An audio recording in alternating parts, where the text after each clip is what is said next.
شاید وہ گزشتہ آسمانی کتب کا کوئی عالم تھا اور اس نے آپ کو پہچان لیا تھا۔ چنانچہ بولا، آپ ٹھیک کہتے ہیں۔ اس کے بعد اس نے میسرہ سے علیحدگی میں ملاقات کی۔ کہنے لگا، میسرہ یہ نبی ہے، قسم ہے اس ذات کی جس کے ہاتھ میں میری جان ہے۔ یہ وہی ہے جن کا ذکر ہمارے راہب اپنی کتابوں میں پاتے ہیں۔ میسرہ نے اس کی اس بات کو ذہن نشین کر لیا۔ راستے میں ایک اور واقعہ پیش آیا۔ سیدہ خدیجہ رضی اللہ عنہا کے 2 اونٹ بہت زیادہ تھک گئے تھے اور چلنے کے قابل نہ رہے۔ ان کی وجہ سے میسرہ قافلے سے پیچھے رہ گیا۔ نبی کریم صلی اللہ علیہ وسلم قافلے کے اگلے حصے میں تھے۔ میسرہ ان اونٹوں کی وجہ سے پریشان ہوا تو دوڑتا ہوا اگلے حصے کی طرف آیا اور اپنی پریشانی کے بارے میں آپ کو بتایا۔ آپ اس کے ساتھ ان دونوں اونٹوں کے پاس تشریف لائے، ان کی کمر اور پچھلے حصے پر اپنا ہاتھ پھیرا اور کچھ پڑھ کر دم کیا۔ آپ کا ایسا کرنا تھا کہ اونٹ اسی وقت ٹھیک ہو گئے اور اس قدر تیز چلے کہ قافلے کے اگلے حصے میں پہنچ گئے۔ اب وہ منہ سے آوازیں نکال رہے تھے اور چلنے میں جوش و خروش کا اظہار کر رہے تھے۔ پھر قافلے والوں نے اپنا مال فروخت کیا۔ اس بار انہیں اتنا نفع ہوا کہ پہلے کبھی نہیں ہوا تھا۔ چنانچہ میسرہ نے آپ سے کہا، اے محمد صلی اللہ علیہ وسلم، ہم سالہ سال سے سیدہ خدیجہ کے لیے تجارت کر رہے ہیں، مگر اتنا زبردست نفع ہمیں کبھی نہیں ہوا کہ جتنا اس بار ہوا ہے۔ آخر قافلہ واپس مکہ کی طرف روانہ ہوا۔ میسرہ نے اس دوران صاف طور پر یہ بات دیکھی کہ جب گرمی کا وقت ہوتا تھا اور نبی کریم صلی اللہ علیہ وسلم اپنے اونٹ پر ہوتے تھے تو 2 فرشتے دھوپ سے بچانے کے لیے آپ پر سایہ کیے رہتے تھے۔ ان تمام باتوں کی وجہ سے میسرہ کے دل میں آپ کی محبت گھر کر گئی اور یوں لگنے لگا جیسے وہ آپ کا غلام ہو۔ آپ صلی اللہ علیہ وسلم دوپہر کے وقت مکہ میں داخل ہوئے۔ آپ باقی قافلے سے پہلے پہنچ گئے تھے۔ آپ سیدھے حضرت خدیجہ رضی اللہ عنہا کے گھر پہنچے اور وہ اس وقت چند عورتوں کے ساتھ بیٹھی تھی۔ انہوں نے دور سے آپ کو دیکھ لیا۔ آپ اونٹ پر سوار تھے اور 2 فرشتے آپ پر سایہ کیے ہوئے تھے۔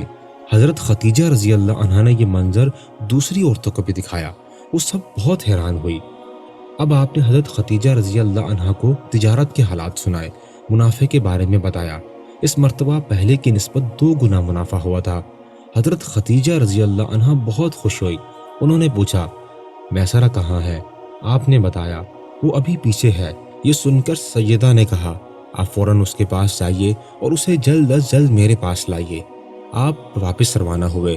حضرت خدیجہ رضی اللہ عنہا نے دراصل آپ کو اس لیے بھیجا تھا کہ وہ پھر سے وہی منظر دیکھنا چاہتی تھی اور جاننا چاہتی تھی کہ اب بھی فرشتے ان پر سایہ کرتے ہیں یا نہیں۔ جو ہی آپ روانہ ہوئے، یہ اپنے مکان کے اوپر چڑھ گئی اور وہاں سے آپ کو دیکھنے لگی۔ آپ کی شان اب بھی وہی نظر آئی۔ اب انہیں یقین ہو گیا کہ ان کی آنکھوں نے دھوکہ نہیں کھایا تھا۔ کچھ دیر بعد آپ صلی اللہ علیہ وسلم میسرہ کے ساتھ ان کے پاس پہنچ گئے۔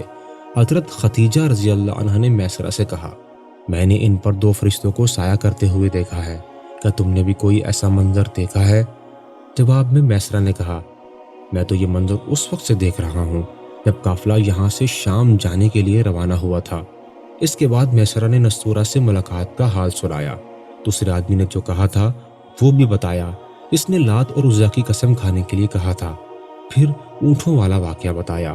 یہ تمام باتیں سننے کے بعد سیدہ خدیجہ رضی اللہ عنہا نے آپ کو طے شدہ اجرت سے 2 گنا دی، جبکہ طے شدہ اجرت پہلے ہی دوسرے لوگوں کی نسبت 2 گنا تھی۔ ان تمام باتوں سے سیدہ خدیجہ رضی اللہ عنہا بہت حیران ہوئی۔ اب وہ اپنے چچا زاد بھائی ورقہ بن نوفل سے ملی۔ یہ پچھلی کتابوں کے عالم تھے۔ سیدہ خدیجہ رضی اللہ عنہا نے انہیں بھی جو کچھ دیکھا اور میسرہ کی زبانی سنا تھا وہ سب کہہ سنایا۔ ورقہ بن نوفل اس وقت عیسائی مذہب سے تعلق رکھتے تھے۔ اس سے پہلے وہ یہودی تھے۔ سیدہ خدیجہ رضی اللہ عنہا کی تمام باتیں سن کر ورقہ بن نوفل نے کہا، خدیجہ اگر یہ باتیں سچ ہیں تو سمجھ لو محمد صلی اللہ علیہ وسلم اس امت کے نبی ہیں۔ میں یہ بات جان چکا ہوں کہ وہ اس امت کے ہونے والے نبی ہیں۔ دنیا کو انہی کا انتظار ہے، یہی ان کا زمانہ ہے۔ یہاں یہ بھی بات واضح ہو جائے کہ نبی اکرم صلی اللہ علیہ وسلم نے سیدہ خدیجہ رضی اللہ عنہا کے لیے تجارتی سفر صرف ایک بار نہیں کیا، چند سفر اور بھی کیے۔ سیدہ خدیجہ رضی اللہ عنہا ایک شریف اور پاک باز خاتون تھی۔ نسب کے اعتبار سے قریش میں سب سے اعلیٰ تھی۔ انہیں قریش کی سیدہ کہا جاتا تھا۔ قریش کے بہت سے لوگ ان سے نکاح کے خواہشمند تھے۔ کئی نوجوان کے پیغام ان تک پہنچ چکے تھے، لیکن انہوں نے کسی پیغام کو قبول نہیں کیا تھا۔ نبی اکرم صلی اللہ علیہ وسلم تجارت کے سفر سے واپس آئے تو آپ کی خصوصیات دیکھ کر اور آپ کی باتیں سن کر وہ آپ صلی اللہ علیہ وسلم سے بہت زیادہ متاثر ہو چکی تھی، لہٰذا انہوں نے ایک خاتون نفیسہ بنت منیہ کو آپ کی خدمت میں بھیجا۔ انہوں نے آ کر آپ صلی اللہ علیہ وسلم سے کہا، اگر کوئی دولت مند اور پاک باز خاتون خود آپ کو نکاح کی پیشکش کرے تو آپ مان لیں گے؟ ان کی بات سن کر آپ نے فرمایا، وہ کون ہے؟ نفیسہ نے فوراً کہا، خدیجہ بنت خولید۔ آپ نے انہیں اجازت دے دی۔ نفیسہ بنت منیہ سیدہ خدیجہ رضی اللہ عنہا کے پاس آئی، انہیں ساری بات بتائی۔ سیدہ خدیجہ رضی اللہ عنہا نے اپنے چچا عمرو بن اسد کو اطلاع کرائی تاکہ وہ آ کر نکاح کر دیں۔ سیدہ خدیجہ رضی اللہ عنہا کی اس سے پہلے 2 مرتبہ شادی ہو چکی تھی۔ ان کا پہلا نکاح عتیق ابن مائد سے ہوا تھا۔ اس سے پہلے ایک بیٹی ہندہ پیدا ہوئی تھی۔ عتیق کے فوت ہو جانے کے بعد سیدہ کا دوسرا نکاح ابو حالہ نامی شخص سے ہوا۔ ابو حالہ کی وفات کے بعد سیدہ خدیجہ رضی اللہ عنہا بیوہ کی زندگی گزار رہی تھی کہ انہوں نے آپ صلی اللہ علیہ وسلم سے نکاح کا ارادہ کر لیا۔ اس وقت سیدہ کی عمر 40 سال کے لگ بھگ تھی۔